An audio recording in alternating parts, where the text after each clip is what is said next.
Hello बच्चों, welcome to Shyam sir official. मैं श्याम लारे एक बार फिर आप सभी के सामने। तो बच्चों, बहुत बहुत स्वागत है आप सभी का आपके अपने YouTube channel Shyam sir official के इस नए वीडियो में।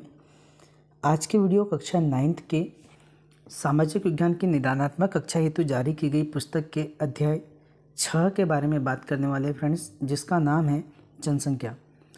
तो इस वीडियो में हम देखने वाले हैं कि जनसंख्या से आप लोगों को कैसे प्रश्न पूछे जाएंगे, है ना, क्या क्या प्रश्न बनेंगे। तो फ्रेंड्स, बने रहे वीडियो के अंत तक। यदि आपने अब तक हमारे चैनल को सब्सक्राइब नहीं किया है तो हमारे इस चैनल को सब्सक्राइब कर लीजिए फ्रेंड्स, एंड बेल आइकन को इनेबल भी कर लीजिएगा, ताकि इस प्रकार की आने वाली नई वीडियो की नोटिफिकेशन आपको तुरंत ही मिल जाए। अगर वीडियो पसंद आता है तो वीडियो को लाइक करें और अपने साथियों के साथ शेयर जरूर करें। तो चलिए फ्रेंड्स, स्टार्ट करते हैं। पहला प्रश्न है, जनसंख्या में सही विकल्प दिया गया है। सही विकल्प में पहला प्रश्न है बेटा, 2011 की जनसंख्या के अनुसार सबसे अधिक जनसंख्या वाला राज्य कौन सा है। तो जो सबसे अधिक जनसंख्या वाला राज्य है, आपको पता होना चाहिए, ये उत्तर प्रदेश है। ठीक है, इसका राइट आंसर द हो जाएगा। भारत के पड़ोसी देशों में किसका जनसंख्या घनत्व भारत से अधिक है। तो भारत से अधिक जनसंख्या घनत्व बांग्लादेश का है फ्रेंड्स। आपको ऑप्शन नंबर 10 सही लगाना है। प्रश्न क्रमांक 3, निम्न में से कौन सा कथन लिंगानुपात को सही तरीके से प्रभावित करता है। तो ये जो है फ्रेंड्स, लिंगानुपात की सही परिभाषा क्या होती है, प्रति 1000 पुरुष पर महिलाओं की संख्या को अपन लिंगानुपात कहते हैं। नेक्स्ट, जनसंख्या वर्ष 2011 के अनुसार किस राज्य में जनसंख्या घनत्व न्यूनतम पाया गया है। तो फ्रेंड्स, जो जनसंख्या घनत्व न्यूनतम है ये अरुणाचल प्रदेश में पाया गया बच्चों। नेक्स्ट, 2011 की जनगणना के अनुसार भारत का जनसंख्या घनत्व कितना है।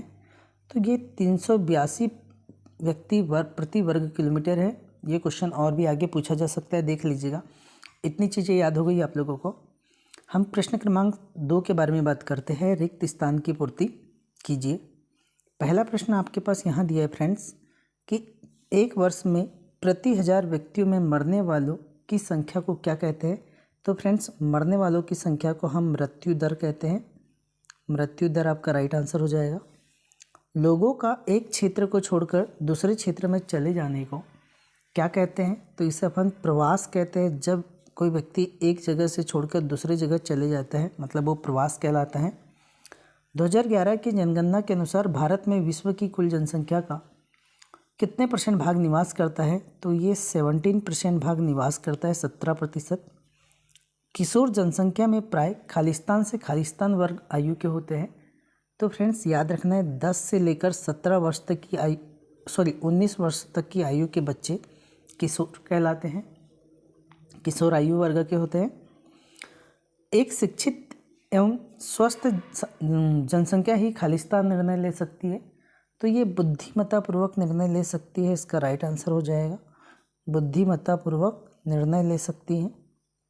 ठीक है फ्रेंड्स, तो यहाँ पर रिक्त स्थान कंप्लीट हो गए बच्चा। सत्यासत्य की बात करते हैं अपन। पहला प्रश्न आपके पास दिया है कि वर्ष 2000 में राष्ट्रीय जनगणना नीति लागू की गई थी। तो बिल्कुल सत्य फ्रेंड्स कि वर्ष 2000 में राष्ट्रीय जनगणना नीति लागू की गई थी। भारत जनसंख्या परिवर्तन में प्रवास की भूमिका का कोई प्रभाव नहीं पड़ता। तो ये असत्य हो जाएगा, प्रवास की भूमिका का प्रभाव पड़ता है। भारत की जनसंख्या वृद्धि का एक कारण मृत्यु दर भी है। वृद्धि का एक कारण मृत्यु दर में कमी भी है, ये बिल्कुल सत्य है। भारत में जनगणना प्रति 5 वर्ष में की जाती है। फ्रेंड्स, ये असत्य है, क्योंकि भारत में जनगणना प्रति 10 वर्ष में की जाती है। ग्रामीण जनसंख्या संरचना कृषि कार्य में लगे लोग शामिल होते हैं। यस, सत्य हो जाएगा। किशोर जनसंख्या भारत की कुल जनसंख्या का 5वां भाग है, ये भी सत्य है फ्रेंड्स। मैंने यहाँ पर सही और गलत का चिन्ह लगाया। आप लोग यहाँ उत्तर में सत्य असत्य इस तरीके से लिखेंगे, सत्य असत्य। ठीक है, चलिए अब हम चलते हैं सही जोड़ी बनाइए पर। देखिए फ्रेंड्स, पहला क्वेश्चन है कि सिक्किम की जनसंख्या। तो सिक्किम की जनसंख्या फ्रेंड्स ये 6 लाख है। पहली जनगणना सन 1872 में हुई थी। फिर संपूर्ण जनगणना जो लगातार होने वाली थी ये 1881 में हुई थी। बाल, युवा एवं वृद्ध ये आयु संरचना को प्रदर्शित करते हैं और क्रियाकलाप के आधार पर नगरीय और ग्रामीण संरचना होती है। ठीक है, इस तरीके से हमने यहाँ पर सही जोड़ी भी कंप्लीट कर लिया। याद रखना है बच्चों इन सारे प्रश्नों को। प्रश्न क्रमांक 5, एक वाक्य में उत्तर लिखिए। जनसंख्या परिवर्तन को कितने प्रकार से व्यक्त किया गया है? तो जनसंख्या परिवर्तन को मुख्यतः 3 प्रकार से व्यक्त किया गया है। एक होता है फ्रेंड्स आपका जन्म दर, दूसरा होता है आपका मृत्यु दर, जन्म दर, मृत्यु दर और प्रवास। ये 3 प्रकार से जनसंख्या परिवर्तन को व्यक्त किया जाता है। जनसंख्या घनत्व से आप क्या समझते हैं? तो जनसंख्या घनत्व क्या होता है? प्रति वर्ग किलोमीटर में निवास करने वाले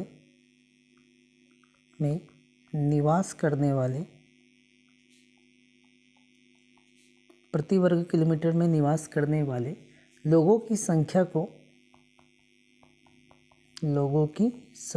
जनसंख्या घनत्व कहते हैं। ठीक है, परिभाषा याद रहेगी। प्रति वर्ग किलोमीटर में निवास करने वाले लोगों की संख्या को जनसंख्या घनत्व कहते हैं। भारत की आधी आबादी किन 5 राज्यों में निवास करती है? तो फ्रेंड्स अगर भारत की आधी आबादी की बात करता हूँ तो सबसे बड़ा राज्य जनसंख्या की दृष्टि से उत्तर प्रदेश, इसमें सबसे ज़्यादा लोग रहते हैं। बिहार, महाराष्ट्र, पश्चिम बंगाल और एक आ जाएगा फ्रेंड्स आप लोगों का आंध्र प्रदेश। इन 5 राज्यों में ही भारत की आधी आबादी निवास करती है। ठीक, जनगणना वर्ष 2011 के अनुसार भारत का जनसंख्या घनत्व कितनी है? तो अभी जस्ट मैंने आप लोगों को बताया था 382 व्यक्ति प्रति वर्ग किलोमीटर। 382 व्यक्ति प्रति वर्ग किलोमीटर। ठीक है, इसका राइट आंसर हो जाएगा। भारत में पहली जनगणना कब हुई थी? तो जब भारत में फ्रेंड्स पहली जनगणना की बात करता हूँ तो यह 1872 में हुई थी। 1881 से लगातार जनगणना प्रारंभ हुई थी, है ना। इसका भी आंसर मैं आप लोगों को अलग से बता रहा हूँ। और स्वतंत्र भारत की पहली जनगणना सन 1951 में हुई थी। ठीक है, ये भी याद रखना है। चलिए, भारत में क्षेत्रफल की दृष्टि से सबसे बड़ा राज्य कौन सा है? तो क्षेत्रफल की दृष्टि से भारत में सबसे बड़ा राज्य राजस्थान है। 2023 में कौन सा देश विश्व में सबसे अधिक आबादी वाला देश बन गया था? तो ये हमारा भारत देश बन गया था, भारत। ठीक, नेक्स्ट, जन्म दर और मृत्यु दर के अंतर को क्या कहते हैं? तो जन्म दर और मृत्यु दर के अंतर को वृद्धि दर कहते हैं, वृद्धि दर। उत्तर प्रदेश में देश की कुल जनसंख्या का कितना % हिस्सा निवास करता है? तो उत्तर प्रदेश में देश की जनसंख्या का कुल 16% हिस्सा निवास करता है। नेक्स्ट क्वेश्चन है, भारत में जनसंख्या के असमान वितरण क्या कारण है? केवल बांग्लादेश तथा जापान की जनसंख्या घनत्व भारत से अधिक है।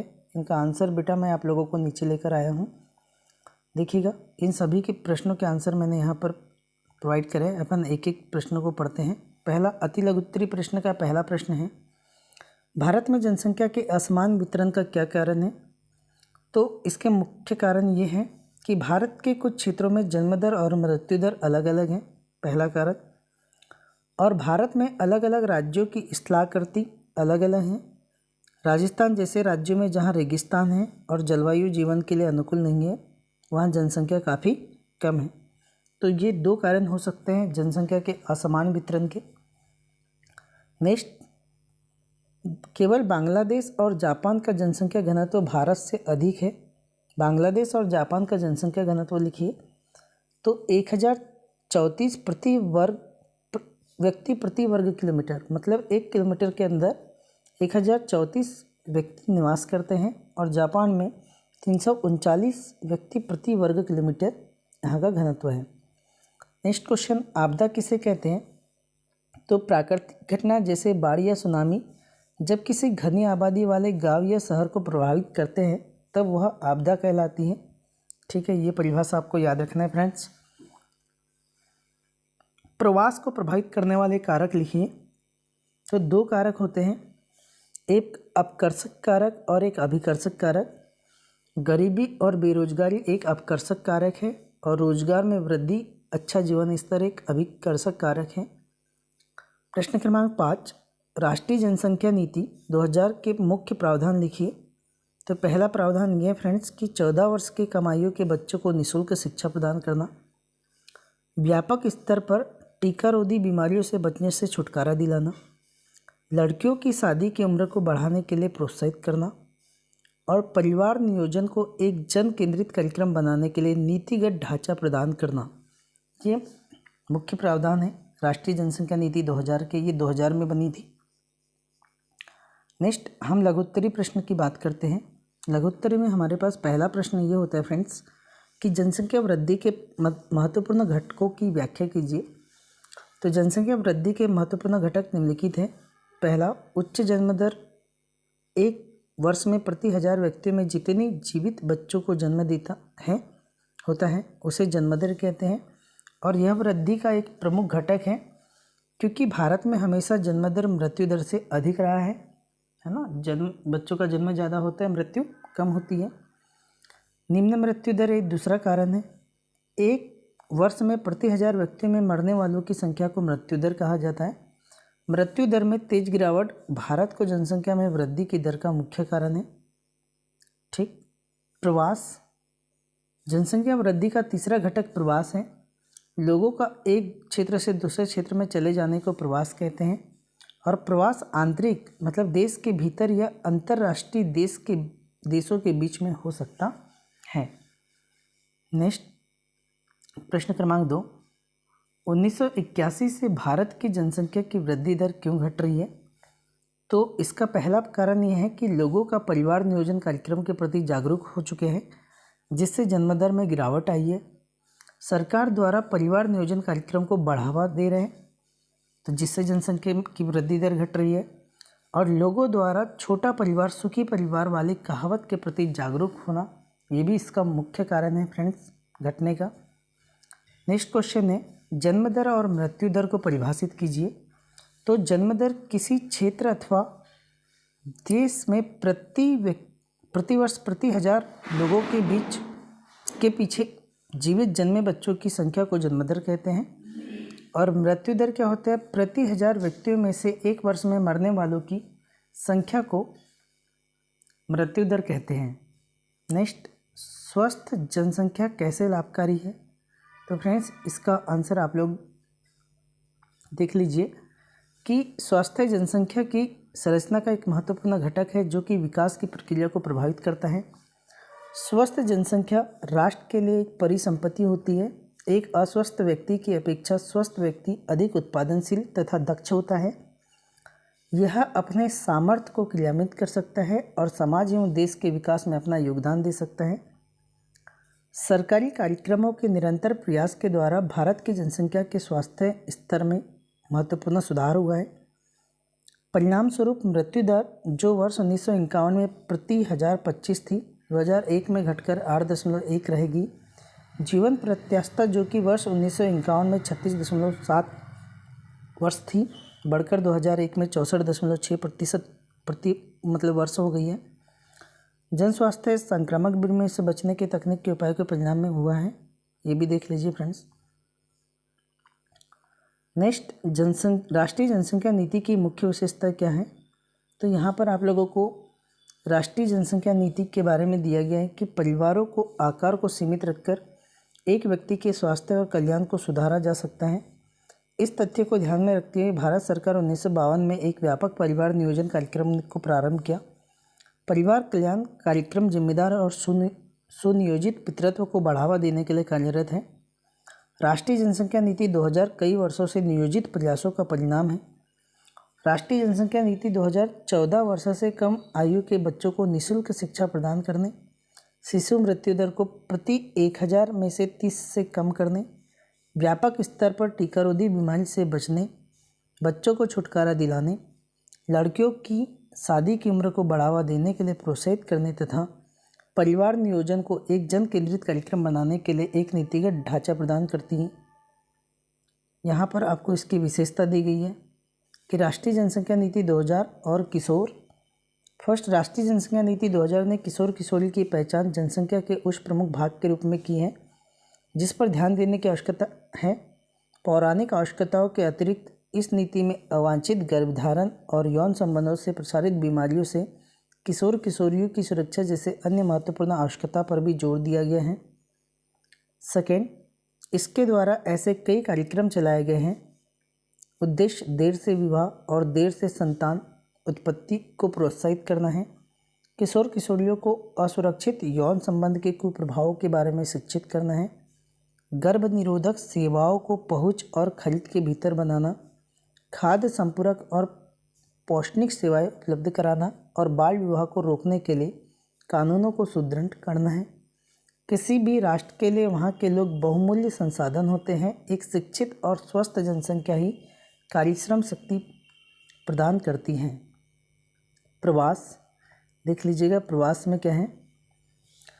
प्रवास जनसंख्या परिवर्तन का एक कारक है, समझाइए। तो प्रवास किसे कहते हैं, मैंने बताया था, लोगों का एक क्षेत्र से दूसरे क्षेत्र में चले जाने को प्रवास कहते हैं। जनसंख्या वितरण एवं उसके घटकों को परिवर्तित करने में प्रवास की महत्वपूर्ण भूमिका होती है क्योंकि यह आगमन और प्रस्थान दोनों ही स्थानों के जनसांख्यिकी आंकड़ों को प्रभावित करता है। प्रवास आंतरिक या अंतर्राष्ट्रीय देश के बीच हो सकता है। आंतरिक प्रवास जनसंख्या के आकार में परिवर्तन नहीं करता लेकिन देश के जनसंख्या के वितरण को प्रभावित करता है। भारत में अधिकतर प्रवास ग्रामीण क्षेत्रों में अपकर्षण कारक प्रभावी होते हैं। ये ग्रामीण क्षेत्रों में गरीबी और बेरोजगारी की प्रतिकूल अवस्था है तथा नगर का अभिकर्षण 31.8% प्रभाव से रोजगार में वृद्धि तथा अच्छे जीवन स्तर को दर्शाता है।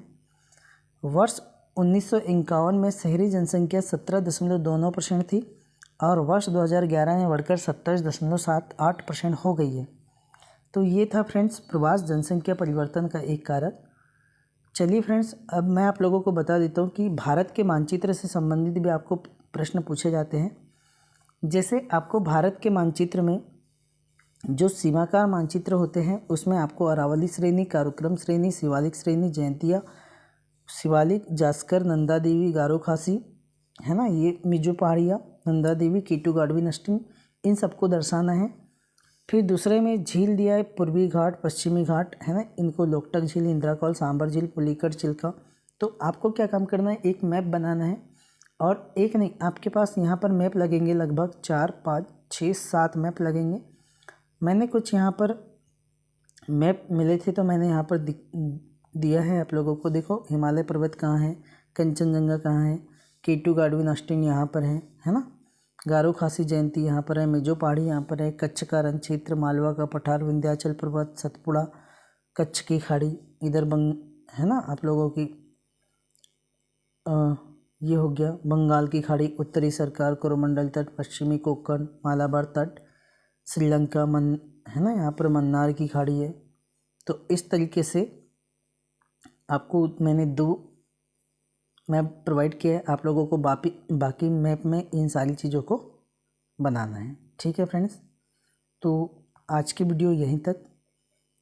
आशा करता हूँ कि आप लोगों को वीडियो अच्छी लगी होगी। अगर वीडियो अच्छी लगी तो वीडियो को लाइक कीजिए, ज़्यादा से ज़्यादा कमेंट करके बताइए फ्रेंड्स, और अपने दोस्तों में शेयर कीजिएगा। चलते इस प्रकार की मिलते हैं नेक्स्ट वीडियो में। तब तक के लिए जय हिंद, बेस्ट ऑफ लक।